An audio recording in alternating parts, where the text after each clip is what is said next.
Muy buenos días chicos, hoy vamos a comenzar con la clase virtual de historia número 3 que corresponde a la Roma republicana. Recuerden que habíamos dicho que en la historia de Roma existían tres grandes periodos. Primero teníamos la Roma monárquica, después la Roma republicana y por último la Roma imperial. Hoy vamos a ver justo la etapa del medio, ¿está bien? La Roma republicana se extendió durante 5 siglos y si ustedes recuerdan de la primera clase que nosotros estuvimos viendo en historia, una de las preguntas que yo dije que les iba a hacer es ¿cuál es la diferencia entre los periodos? Es decir, ¿en qué se diferencia la Roma monárquica de la Roma republicana y la Roma imperial de la Roma republicana? Bueno, hoy lo que voy a hacer es explicarles justamente en qué se diferenciaba la Roma republicana del periodo anterior, la Roma monárquica. ¿Está bien? Hay dos grandes diferencias que ustedes tienen que manejar muy bien, ¿sí? Primero, la Roma monárquica tenía una forma de gobierno en la cual había un rey absoluto que tomaba todas las decisiones, ¿sí? Por eso monárquica.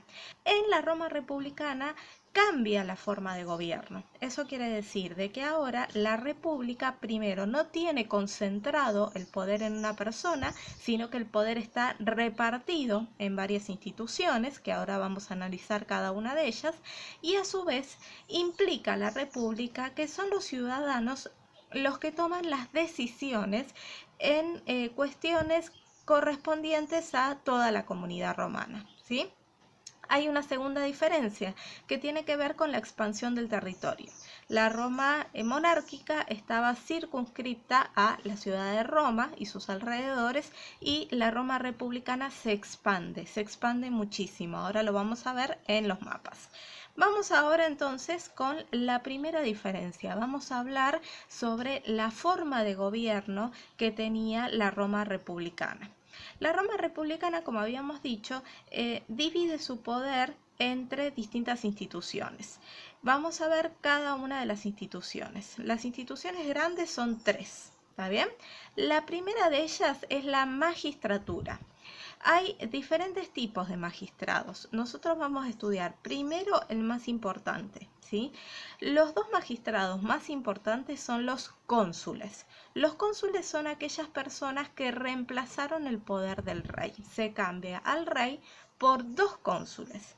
Los cónsules, atentos acá, no solamente que eran dos, es decir, que ya se tenían que poner de acuerdo para gobernar, sino que también tenían un periodo en el cual podían gobernar, ¿sí? Duraban solamente un año, es decir, que no tenían el poder vitalicio, y eso es fundamental. ¿Por qué? Porque cuando una persona tiene el poder vitalicio, puede hacer con ese poder lo que quiera. ¿Por qué? Porque nadie lo va a sacar.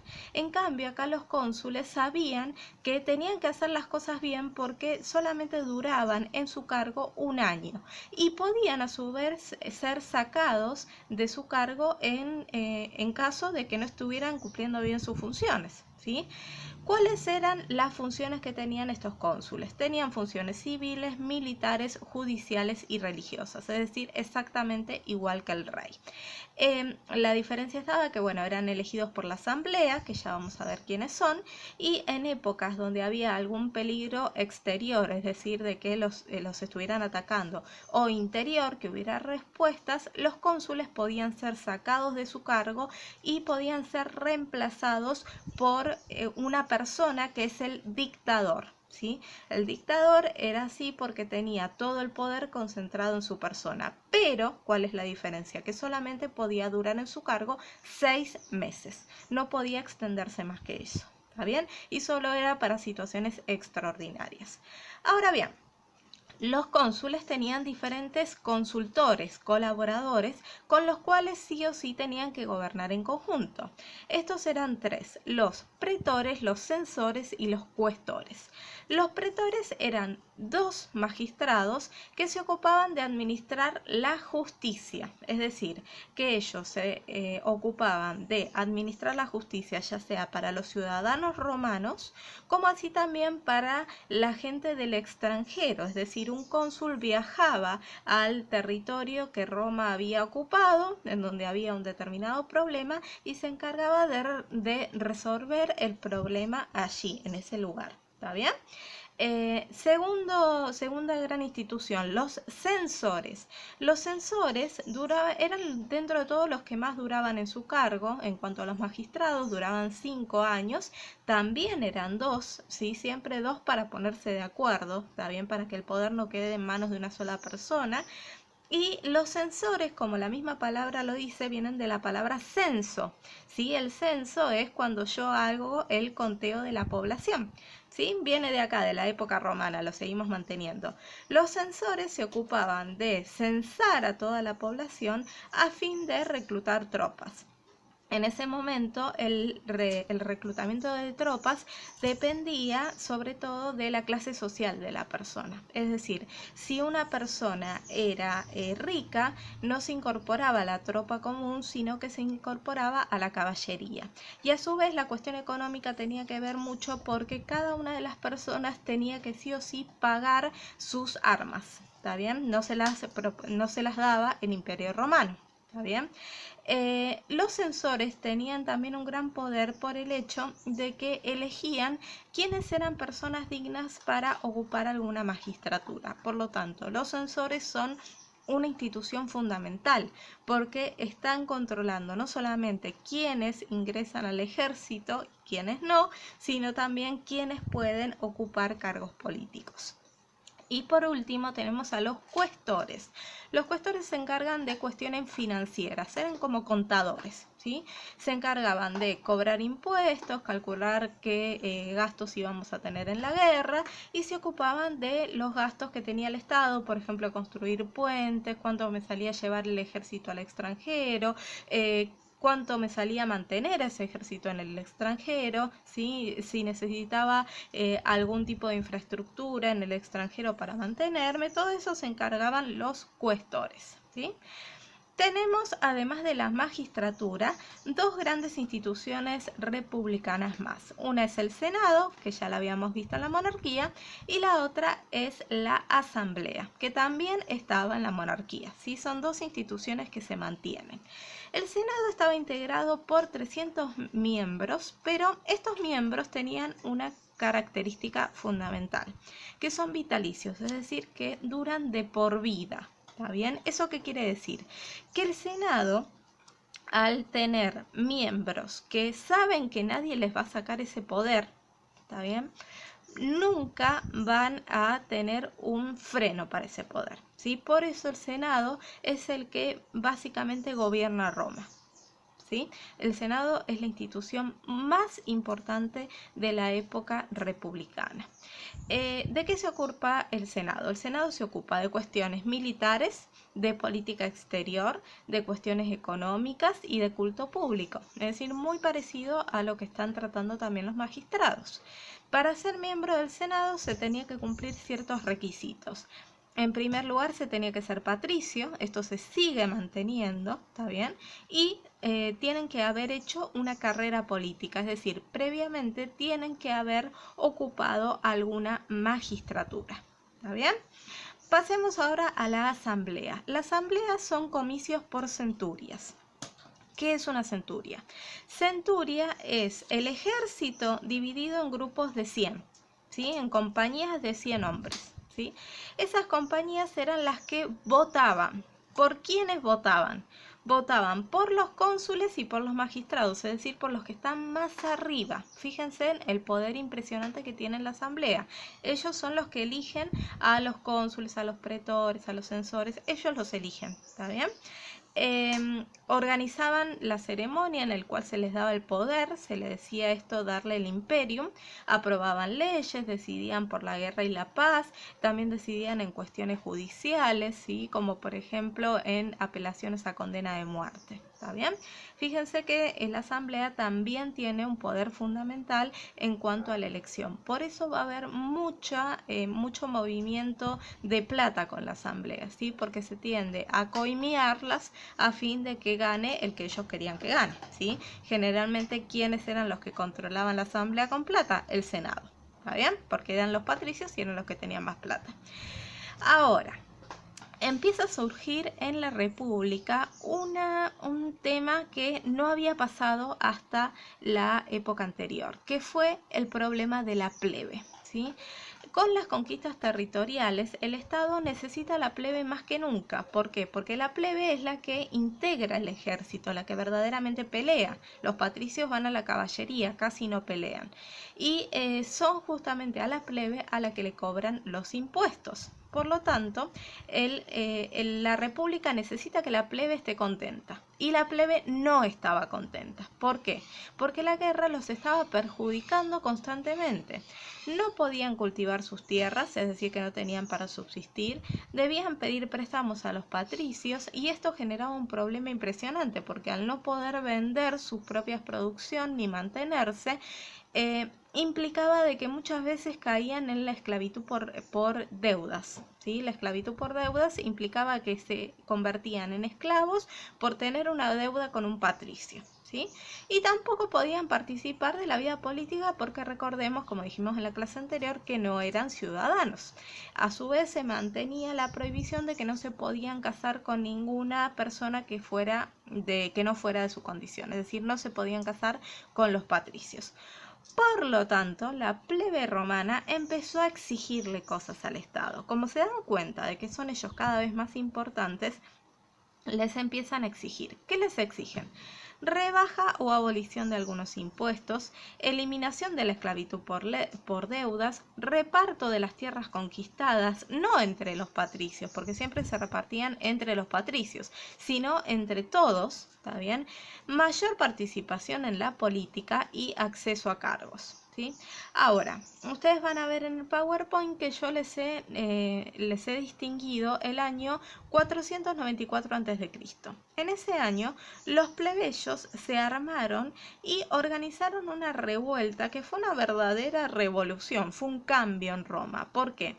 Porque lo que hicieron es organizarse todos los plebeyos de Roma, se armaron y salieron de la ciudad de Roma. ¿Sí? Y se ubicaron en un lugar cercano y allí exigieron que hasta que no se cumplieran con sus demandas ellos no iban a volver a Roma e iban a formar un estado aparte. Imagínense Roma republicana sin plebeyos, no puede subsistir. Entonces, ¿qué pasa? Empiezan a negociar y consiguieron cosas importantísimas. Primero, que se aboliera la esclavitud por deudas, ¿sí? Ya nadie podía ser esclavo por una deuda contraída con un patricio.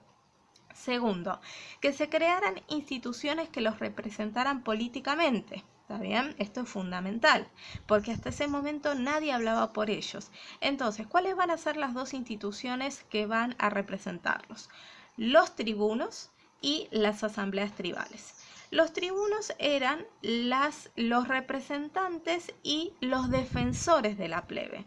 Eran personas que gozaban del derecho a veto, es decir, participaban en la vida política y si un magistrado proponía una ley la cual no estaba beneficiando a los plebeyos, ellos podían vetar, es decir, yo me opongo. ¿Está bien? Y también tenían un poder que era el poder de asilo. Ellos podían refugiar a plebeyos que por alguna u otra razón tuvieran que escapar de un lugar a otro de Roma. ¿Está bien?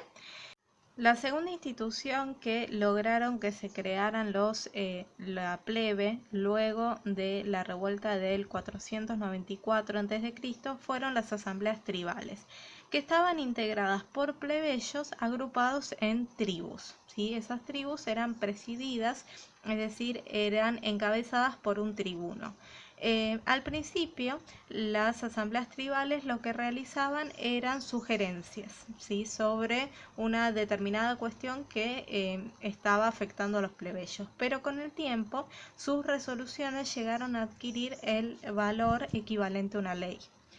Además, los plebeyos obtuvieron otros derechos con el tiempo mientras se fue desarrollando la República Romana. Primero consiguieron que se redactara la ley. Esto era importante porque antes la ley era oral, es decir, que dependía sobre todo de la costumbre, de lo que se hacía. Y a su vez, en Roma, el problema estaba que esa ley oral debía ser interpretada por los patricios, ¿está bien? Entonces siempre la interpretaban obviamente a favor suyo. Por lo tanto, al tener una ley escrita, redactada y que estuviera plasmada en bronce, ¿sí? Eso aseguraba de que la ley fuera iguales para todos y no sujeta a la interpretación. Esto se considera como los albores del derecho romano. La segunda gran conquista que tuvieron los plebeyos en esta época en la República Romana fue que se autorizó el casamiento entre patricios y plebeyos, y por último, que esto fue fundamental, se determinó que uno de los cónsules debía ser siempre de origen plebeyo, lo cual aseguraría la representación de los plebeyos. En la práctica, el Senado y los patricios estaban siempre tratando de aminorar, ¿no?, de controlar los beneficios que habían obtenido los plebeyos, y buscaban la forma de o comprar, cooptar estas instituciones, o directamente crear nuevas instituciones a fin de que ellos perdieran el poder, ¿sí? Pero las conquistas que tuvieron los plebeyos fueron muy importantes. Bueno, entonces dijimos que uno de los cambios importantísimos que tuvo la Roma republicana fue el cambio de la forma de gobierno, y ya analizamos cada una de las instituciones de gobierno nuevas. El segundo cambio que podemos encontrar es la expansión territorial. Si ustedes se fijan en el PowerPoint, se pusieron dos mapas. En el primero podemos ver Roma a comienzos de la República. Roma a comienzos de la República lo que logra hacer es conquistar todo el territorio de la península itálica. Es decir, Roma va a pelear contra los pueblos etruscos, latinos, sabinos, griegos, galos, samnitas, y todos esos pueblos los va a vencer y así va a lograr ocupar toda la península itálica. Y si lo comparamos con la Roma de fines de la República, vamos a ver una Roma que se expande por todo el mar Mediterráneo, por todas las costas del mar Mediterráneo. Para eso, Roma tiene que luchar con dos grandes frentes, el frente occidental y el frente oriental. En el frente occidental iba a estar un imperio sumamente importante, que es el imperio de Cartago. El imperio de Cartago provenía de uno de los pueblos que ustedes ya estudiaron el año pasado, que eran los fenicios. Los fenicios estaban ubicados en el occidente y manejaban toda esa zona. Los romanos, luchan contra los fenicios y los vencen, y así ocupan toda la zona occidental. En la zona oriental estaban también un pueblo que ustedes vieron el año pasado, el pueblo griego. ¿Sí? Los griegos estaban en el oriente, luchan contra los romanos y así logran dominar todo el mar Mediterráneo. Ahora, todos estos territorios que fueron ganados eran convertidos en provincias, ¿sí? Al ser convertido en provincia, significaba que había muchos cambios en ese territorio. Primero, tenían que ser gobernadas por autoridades únicamente mandadas por Roma, no podían elegir sus propias autoridades. Segundo, para asegurar la obediencia de las personas que vivían allí, debían ser custodiadas constantemente por el ejército. Y tercero, esas zonas conquistadas debían pagarle un tributo a Roma. ¿Está bien?